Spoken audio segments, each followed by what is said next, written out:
me to interview Tanni Thompson, Baroness and also a Paralympian athlete.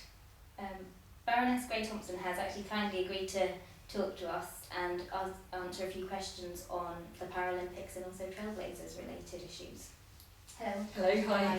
Thank you so much for taking the time to be interviewed today. Pleasure. Growing up as a young disabled person can definitely be really frustrating. I, for example, found quite a challenge going into things like leisure facilities, getting into cinemas and bars and restaurants and things. What were challenges when you were growing up and what were the frustrations you found? Well, there were huge challenges when I was growing up because I didn't really see other disabled people. So I'm 42, so back when I became a wheelchair user when I was 7, there just weren't disabled people about. They were locked away in special schools, similar children to myself, or, a lot of them kind of not in work, so you just didn't see people around. So I guess the same sort of things really. I mean, I remember trying to go to the cinema with friends when I was 9, and the manager of the cinema not allowing me in because I was a fire risk. And my mum had taught me to say, because we got that a lot, we got that from shops, restaurants, loads of places. My mum taught me to say, well, I've never spontaneously combusted before, so I'm not going to do it today. And they kind of look and panic.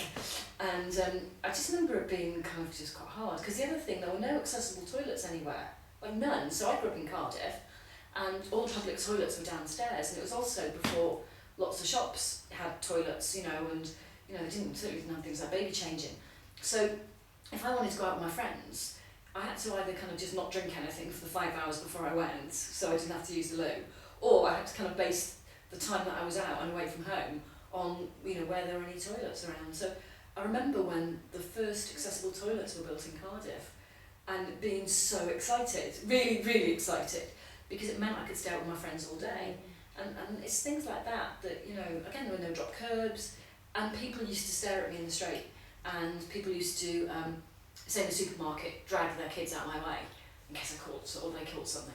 So it's all those sorts of things that you kind of realise it's loads better than it was, but those things still exist. They're not completely gone. Definitely, and actually, as you say, things are slowly improving.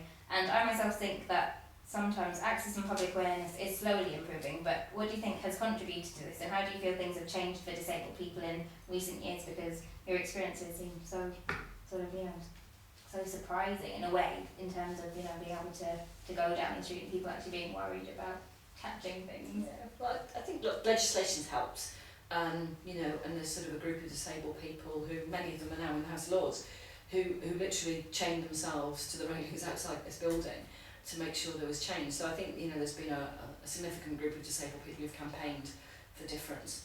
I think things like the Paralympics have helped in a certain way because it shows a different view of disabled people. I don't think it shows a very realistic view all the time of disabled people, because it shows elite athletes who at that level don't really experience much discrimination, but I think that's it's helped open people's eyes to what disabled people can do. And I just think also, you look at sort of other forms of legislation sort of around women, or kind of race relations and those things that have gradually helped sort of nudge it. Where I think we're not, we're probably behind other groups, is that people still don't understand what to call us. And I think the language is a real problem. So I still hear people say, lots of dreadful words which I probably shouldn't say on camera, but they don't understand where around race or women they know that there's certain things they can't say. Where I think within disabled people that's a massive challenge. So I think we've still got loads to do, and there's still lots of challenges out there to make sure that disabled people don't get treated badly. And I think even now, if you've grown up with an impairment, I still see young disabled people who are so used to experience discrimination, just very low levels, but they think that's actually normal, and I get really angry because I kind of go, no, you that you are being discriminated against. But it's I think part of it's empowering disabled people for themselves to say, do you know what, I'm not going to take it. And I have different days where if somebody pats me on the head, some days I'll just go, you know what, breathe and walk away, and then other days I might say something. But because you just have to kind of not learn to accept it, but you kind of have to learn to deal with it. Definitely, and I think a lot of Trailblazers probably can see that they've had experiences like that as well, and knowing that there are still some days and some not so good days. But as your career as an athlete is taking you to many Olympic Games across the world, do you think that London is going to be the most inclusive Games yet? And what do you think will be different for disabled people, both as competitors and supporters, from previous games? I think the games were going to be amazing, will be incredible, because there's one organising committee that's looking after both games. So in terms of the venues, they've looked at it from Olympic perspective, then Paralympic perspective, and then also sort of looking a bit beyond into legacy and then back again. So I think the accessibility is going to be really good. The organising committee, you know, just in terms of who they employ, and by games time it'll be, you know, into several thousand people. They've worked really hard to try and make sure that the workforce is diverse, you know, across kind of every you know, group possible. So, you know, there are people working there from, you know, being 16 to being in their late 60s. And I think that's really important that you see, you know, for me, I see lots of disabled people around the building, which I think that kind of helps, because at the end of the games, all those people will go and work somewhere else. And also what they've done is they've worked really hard in the volunteering programme to make sure that disabled people, not just, you know, signed up to be a volunteer, but through the interview process, that the appropriate provision was in place. So they weren't treated differently. There wasn't, if you're a disabled person who wants to volunteer for the games, you know, we'll siphon you off somewhere else.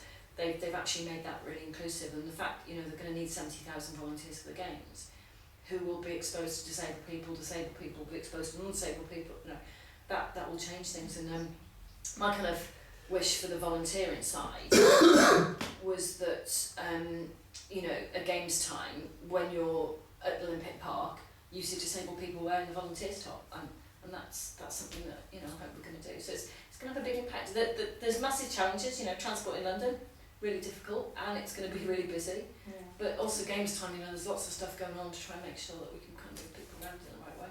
The short term and long term as well, I guess. Some of the improvements in London are sort of long term as well for the legacy as well, so that's really good news. Some media reports say that ticket sales for the Paralympics are going really well, I think. And are you surprised by this? And what do you think the Olympics and Paralympic Games organisers got right because of this whole inclusion and the promotion in the UK and within London specifically, as opposed to maybe some of the other games you may have been to? Well, I'm really excited ticket sales have gone so well, and for both games, you know, there's been unprecedented demand. It's been absolutely huge. I think what they've got right with the Paralympics is selling the tickets. So at previous games, you know, you could buy tickets, but in the end a lot of tickets were given away, and I don't think that always encourages people to come. So, you know, the tickets are, you know, very competitively priced, so I think that encourages people. So you're not talking, you know, thousands of pounds for a ticket. You know, most tickets are around sort of the £10 mark. So, you know, that makes it affordable for an awful lot of people. And I think it's quite exciting because, you know, it means that people want to come and watch. And ultimately, I don't really care if people apply for Paralympic tickets because they didn't get Olympic tickets, or, you know, they just want to come and look at the venues, or they're passionate about disability sport. You know, people are going to come, and I think, I mean, it's great for the athletes. You know, I've competed at events where there's been 65,000 people in the stadium, and I've been there where I can pretty much name the crowd. You know, we go, oh, that's such and such mum, and that's my sister, and that's my dad, and that's my husband, and that's not really a very pleasant place to be as an athlete. So, you know, we want loads of people to come and watch, and there's going to be other opportunities to buy Paralympic tickets. And what I also know they're going to do is, you know, there will be opportunities for the school children to come to both games, because I think that'll be really good, because if you can open young people's mind, you know, non-disabled people's mind to sort of disability, and again, you see disabled volunteers and you see all that, it just gets people thinking a little bit differently about things. And maybe changing perceptions and the exposure of disability, and as you say, with regard to volunteers as well, something that may not be usual, you may not expect that in the games, so that's great. And what advice would you give organisations or establishments when they want to promote inclusion of disabled people? Because, I mean, it seems that the games are getting it well, they're doing well with it. I think with inclusion, it doesn't have to be that complicated, and it doesn't have to be expensive. I think, you know, there's a view that, you know, to include everyone is really difficult, and actually, you know, any business, it's just about good business practice. You know, actually disabled people, you know, have, you know, if you add us all up together, you know, there's huge disposable income there. And, you know, for me, I shop and I go places that I know are accessible, or where people are really nice. So, you know, there's one shop I go to quite close to where I live, which is not terribly accessible, but the staff are amazing. You know, and I choose to spend my money in certain places, and, you know, it makes good business sense to everyone to make it as accessible as possible. and it's just the right thing to do. You know, I get really frustrated when you see, you know, maybe a cafe that's got 2 steps that could quite easily, and for not an awful lot of money, have a ramp in, and go, it's really hard. And you go, do you know what? No, it's not. But ultimately, my view is if you don't want money, don't have it. You know, just that's fine. But we still have to keep pushing, and maybe it's a time for stronger legislation to make stuff happen. You know, it worked very effectively in the States, where literally overnight, every, you know, shop and business had to be wheelchair accessible, and you know, I think we could probably do a little bit more of that. Definitely, because I think sometimes we find that the legislation may exist, but there's nothing to enforce it in some ways as well. But as you said, sometimes disabled people have got quite a large disposable income. How accessible do you think London is for socialising, and what do you think can be done to improve access again in the city? So with regard to the ramps and things like that, maybe when they're newly refurbished. Yeah, London's really tough because it's such an old city, and you know, it's hard to change every bit of it. But actually, I don't think that should stop us trying. And I think it's really important that, you know, as our capital city, it becomes more accessible. And there's lots of work going on, whether it's through a few of the underground stations that will now have lift access because of the games, or whether it's part of the river walkway that's improving. Ultimately, the big stuff like that costs loads of money. The small stuff, putting a ramp into a cafe, doesn't cost much at all. And you know, I think that, you know, we just should keep doing it. I mean, I tend to, especially with my husband and my daughter, I just tend to go places that are not accessible. If I want to go in, because you can kind of, like, we have a couple of steps, or we kind of grab a couple of people in the street, and do it that way. I mean, that's not for everybody. Definitely, and I think, sorry to interrupt, with regard to attitudes, as you said, there are some places where it's staff that are really helpful as well. I mean, I was in a restaurant quite recently in near Piccadilly with my husband and daughter, and you know, it was all fine, I could get in and that was lovely, and I wanted to use the toilet, and women's toilet was upstairs. And I was like, great, so because I want to go now, I don't want to go in 2 hours time. So I ended up sending my daughter upstairs to see where the toilet was, and it was actually quite close to the stairs. And so I crawled up the stairs because I can do it, and I was wearing a carbon oil pair of jeans, and that was fine. And you know, it was that kind of balance, like, I need to go now.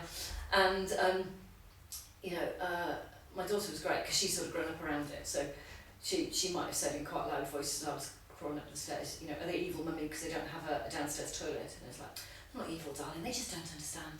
So she's very good at that. But actually 6 American tourists who were in the restaurant walked out because, and I thought originally because I was crawling up the stairs, but it was because there was no accessible toilet, and they felt that was not acceptable. And that was the biggest thing for the manager of the restaurant, who was panicking because he'd lost 6 covers, you know, and that was quite good.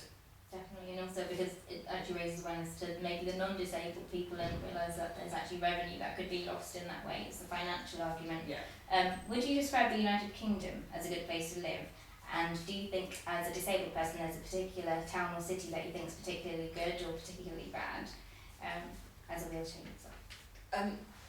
I think the UK is generally a really good place to live if you're disabled. I might have travelled lots around the world, and it actually makes you appreciate that however much we moan and groan about things, do not, it's not that bad. Although there's still lots of things I'm worried about. You know, I've sort of been to countries where, you know, disabled women and even now are ostracised from society, and you know, grow up in orphanages and just not allowed to marry, not allowed to work, and that's you know, as a woman who's disabled, I find that's quite scary. So that makes me realise how lucky I am, and the fact, you know, we still have a National Health Service and we still have, you know, welfare. Although there's going to be lots of changes in that in the next few months, it's not too bad. And for a good or a bad place to live, that's really hard, because everywhere's kind of different. I think I grew up in Cardiff, and that's gone through major changes. You know, and I think that's like a pretty good place. I think I live quite close to Middlesbrough. That's pretty good for a disabled person. The places that I think I would never live, and I know this is all, but kind of York, but it's really old, and there are loads of cobbles, and there's loads of, you know, planning reasons why you're not allowed to just slap a big pile of tarmac down the cobbles. So things like that. So again, I'm quite fortunate. I choose to live somewhere that's quite accessible and quite flat, and there's shops around, and but that's not easy for an awful lot of people to do. But you know, I think, you know, history and culture's pretty important, but I think there's also sensitive things that we can do to adapt things in a different way, where I don't think that we always think enough about making a sensitive adaptation. My dad was an architect, so I kind of grew up knowing about kind of planning and buildings, and I Actually, one of my birthday presents, he gave me part M of the building regs for about a bit of a sad birthday present. But you know, I think there's lots of things we can do that we don't have to get caught up in history. We don't have to destroy what's gone before, but we can add to it in a sensitive way. Definitely, and I think even as a trailblazers, when we were working on the cinema campaign, some of the architects actually said it's sometimes about thinking creatively. So even if things are listed buildings, there's still a way of maybe finding another way around it. Yeah. What do you think about the trailblazers and our network and what we do? I think it's really positive because it's about encouraging disabled people to kind of have a voice. And I think what's really useful as a disabled person is to meet other people, maybe not with the same impairment, but who've been through things and find different ways to cope and different ways to do things. And I think that's where you get stronger. The more people that you have around you that have dealt with it, that you become better at dealing with things yourself. So I think it's that kind of support is really important. And from sort of a campaigning point of view, you know, you just have to keep going. You know, things won't get better unless disabled people speak out. And I get really frustrated when, you know, it's not disabled people speaking for themselves. You know, and that's where I think a lot of the voice has to come from, because they're the people with the experience. And there's loads of ways of making change happen, but ultimately I think it has to come from disabled people. You know, and I think, you know, in the next couple of years, there's loads of challenges because the economic climate and, you know, lots of things that are happening. But we need kind of that really strong voice. Thank you so much for your time today. Thank you. How long is that? I can talk forever.